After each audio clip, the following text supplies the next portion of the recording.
At the southernmost tip of the Gaza Strip in Rafah, a desperate scramble to find survivors in the aftermath of an Israeli airstrike, dust still thick in the air. This little girl cries, "Our home collapsed on us." Heavy Israeli shelling here has devastated a city where Palestinians were initially told to shelter. Now, nowhere is safe. Further north in Khan Yunis, the Nasser hospital is at breaking point. Children are strewn across the floor, with few supplies and staff to actually help them.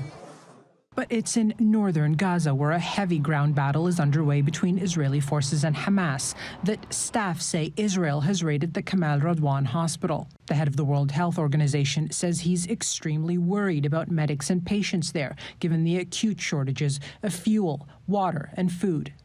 In Geneva, the UN human rights chief sounded the alarm about the situation across Gaza. I don't know whether you can give me a better word than precarious. It's extremely precarious. I mean, it's on the verge of well beyond breakdown. But the Israeli prime minister says he's not changing course.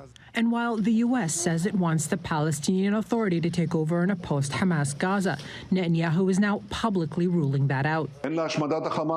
Following an intensive dialogue with President Biden and his team, we received full backing for the ground incursion and blocking the international pressure to stop the war. Yes, there is disagreement about the day after Hamas, and I hope that we will reach agreement here as well.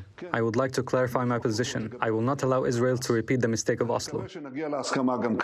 That's not the only area of disagreement between the U.S. and Israel.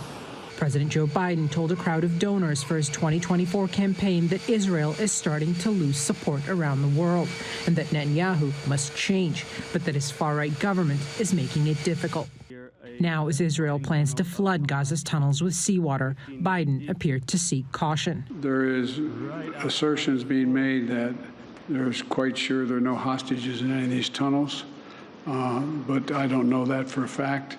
I do know that, though, every civilian death is an absolute tragedy, and Israel stated its intent, as I said, to match its words with its intent with actions. Few on the ground here may believe that. Yasmine El-Sabawi, TRT World.